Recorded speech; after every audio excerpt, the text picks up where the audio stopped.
everyone. Good evening, good afternoon, good morning, depending on where you are. So my name is Dawins Chimba. I'm a medical student at the Copperbelt University School of Medicine, and I'm the Director of Operations for the Association of East African Neurosurgeons, where I'm also a research fellow. So today, again, we are privileged and very happy to once again host Dr. Caroline GONA, who's going to take us through our presentation for today on research on Grantsmanship course.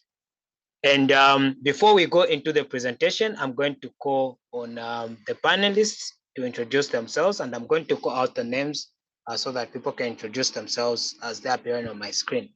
So I'm going to ask Sakanya, please introduce yourself. My name is Musakanya Shtuka, a final year medical student from Copperbelt University, Zambia. I'm glad to be here. Thank you so much, Musakanya. Dr. Daniel. Hello, everyone. My name is AFAN Daniel, medical doctor from Democratic Republic of Congo. It is a pleasure to be a part of this session today. Thank you so much, Dr. Daniel, for being here. We are really grateful for your presence. All right. So I think we're going to go straight into the presentation, and then everyone else that is going to join us later on, they'll introduce themselves. But before you do that, the Vice President of AFAN is here. You can please introduce yourself, Lauren. Hello, everyone. My name is Lauren Subapelo, and I'm a first-year medical student. Thank you for having me. Thank you so much, Lauren, for being here. We're very happy to have you. All right, Dr. GONA, you can please introduce yourself and go into the presentation. All right, thank you. Greetings to you all. My name is Dr. Caroline GONA. I am a medical intern doctor at MNH Mloganzila in Tanzania. Thank you so much for this opportunity. So today, I'll be presenting the topic, grant writing tips for small business grants, or SBIR. And without wasting or spending much more of your time, let's get into the presentation. So I'll start by outlining the objectives. There's the first part, which is the background information. And I'll be taking you through, firstly, what are the SBIR and STTR programs? Secondly, what are the objectives of the SBIR program? The differences, small business eligibility, and I'll take you through women-owned and socially and economically disadvantaged businesses. Then in the second part, we'll get into the grant writing tips. So for the first part, the background information, let's get into the overview. So what is the SBIR and STTR? So SBIR stands for Small Business Innovation Research Programs. And this is also known as America's Seed Fund, and was created by the US Congress in 1982. So what exactly are these programs? They're one of the largest sources of early stage capital for commercialization of technology in the United States. So this is for US owned and operated small businesses, and they get to engage in research and development that has a strong potential for commercialization. And this is in alignment with the National Institute of Health's mission to improve the health and save lives. There's also another program similar to the SBIR, termed the STTR, and this stands for Small Business Technology Transfer Research Program. Very similar to the SBIR, but this requires that the small business be formally collaborating with the research institute in phase 1 and phase 2. And this was created 10 years later in 1992. And it's important to note early on that these programs are highly competitive programs. highly competitive programs because of the issue of commercialization. Let's move on to what are the objectives of the SBIR program. So firstly, is to stimulate the technological innovation. Second, to meet federal research and development needs. The third, to increase private sector and commercialization of innovations developed through federal research and development funding. And the fourth, to foster and encourage participation in innovation and entrepreneurship by socially and economically disadvantaged persons and women-owned small businesses. So there is what they call the three-phase program. And so both the SBIR and STTR programs are divided into 3 phases as listed below. The first phase, feasibility and proof of concept. And in this phase, this is to establish the technical merit, the feasibility, commercial potential for proposed research or research and development efforts, and to determine the quality of performance of the small business awardee organization prior to providing further federal support in phase 2. So phase 1 awards normally don't exceed 150,000 total costs for 6 months, and this is for SBIR, or 1 year for STTR. And then if you're successful in phase 1, in phase 2, which is the research or research and development, the objective of phase 2 is to continue research or research and development efforts initiated in phase 1. And the awards normally don't exceed $1 million total costs for 2 years. And then phase 3, which is commercialization, which is the aim, is for the small business to pursue commercialization objectives resulting from phase 1 and 2 research or research and development activities. So what are the differences between SBIR and STTR, principal differences? So these programs are very similar, but they differ in 2 major ways related to the program director or the principal investigator and nonprofit research partner. So the first, principal investigator. Under the SBIR, the principal investigator must be primarily employed with the small business concern at the time of award and for the duration of the project period, unless a waiver is granted by the National Institute of Health.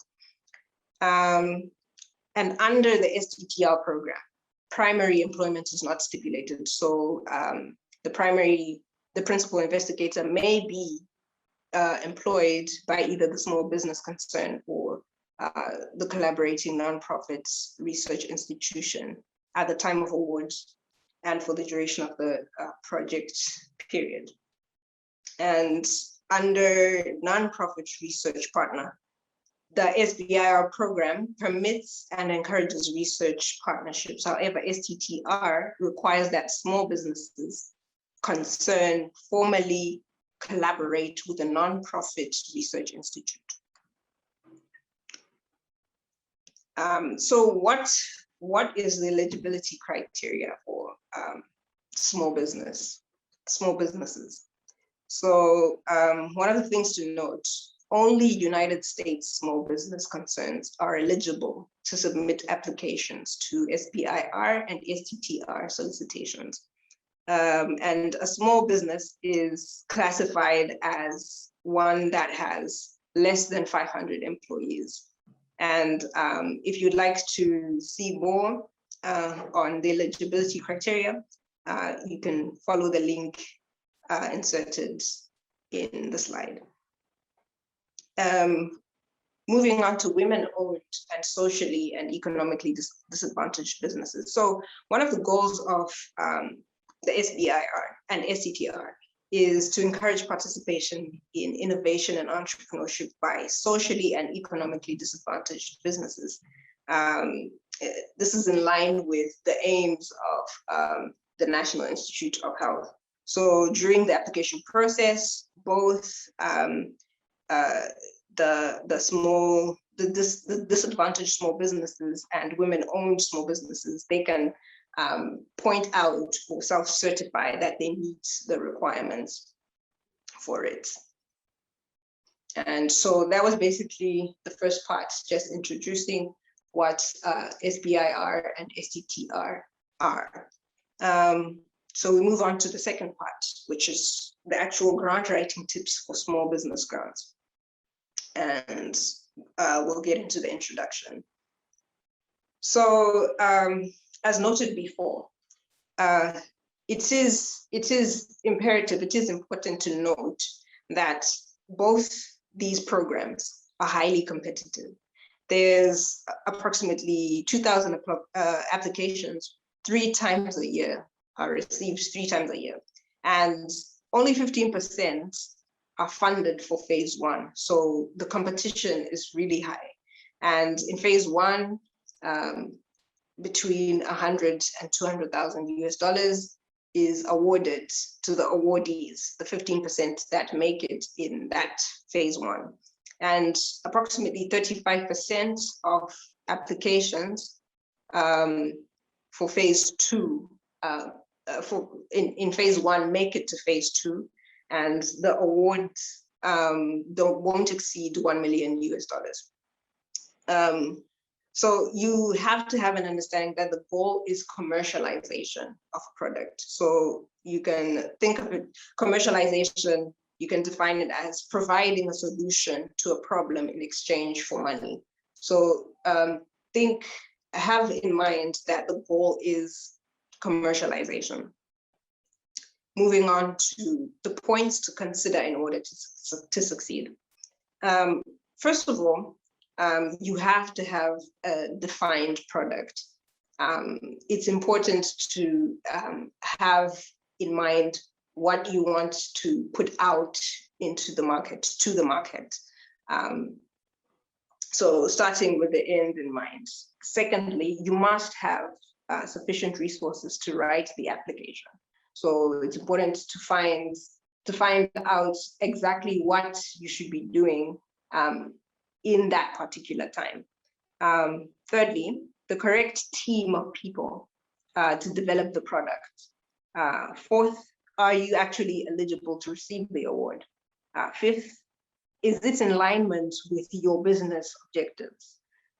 Sixth, do you have ample time to plan? Seventh, do you have enough time to write and edit? Eighth, is it a strong fit with a specific agency? And ninth, is it a strong fit with a specific study section? Moving on to avoiding common errors. What can you actually do to avoid common errors? Firstly, find an appropriate agency, one that is fitting with the aims of your business goals, the goals that your business has. Secondly, find the right study section and find the correct instructions and upload the correct documents in the correct place. Double check all requirements included. It's important to be meticulous because we're noting that these are highly competitive programs. So being meticulous is really important. So we move on to the writing suggestions. Firstly, using American English and grammar. Secondly, keep the writing short and declarative and break up long sentences. You know, there's a lot of applications. If you see 2,000 applications about 3 times a year, you will need to keep the writing very concise and declarative, using common words, avoiding jargon. Note that repetition reinforces understanding. So when you want to put a particular point across, you subtly repeat it to reinforce the understanding. Avoid being ambiguous. Avoid underlining, highlighting, or font changes. So it's very important to stick to the instructions. If there's a particular font that you're supposed to use, avoid underlining, highlighting, changing the font. Avoid the use of negatives in your sentences, and keep what is essential in your writing. Now, moving on to specific aims. And this is the most important page of the application. And you have to clearly describe your product. And help the people understand what product you are developing. They need to understand that, because if it's just long and tedious and they're not really understanding what product you are trying to put out there, your application is likely not going to be successful. So also consider, why is it important to the customers? What do you expect to accomplish and deliver? How do you plan on achieving your goals? All that is important to note in the specific aims. You're also going to evaluate significance. Clearly describe the scientific premise. Describe the benefit of your product. Describe the commercial potential. So, for example, how many patients will benefit and how. It's very, very important to be meticulous with this. We also move on to innovation. So describing accurately, how will your product change research or clinical practice for a specific customer base? And innovation is basically taking a proven prototype to the market. So you've passed through phase 1 and phase 2, and then now you're taking it to commercialization in phase 3. It's important also to note the scientific rigor. You have to ensure a strict application of scientific methods that supports robust and unbiased design, analysis, interpretation, and reporting of results of sufficient information for the study to be assessed and reproduced. And under environment, you must describe exactly how your environment will make you successful.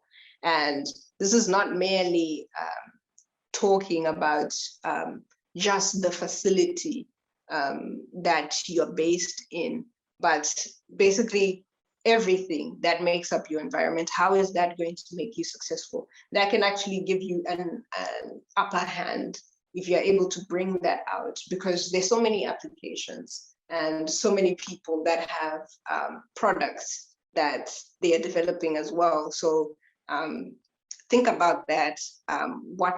How will your environment make you successful? And you must describe your competition well. It's important. This is competitive, and it's important to be able to actually describe your competition well. So in conclusion, in the first part, we've looked at the objectives of the SBIR program. What is the 3-phase program? What are the principal differences between SBIR and STTR? What is the eligibility criteria?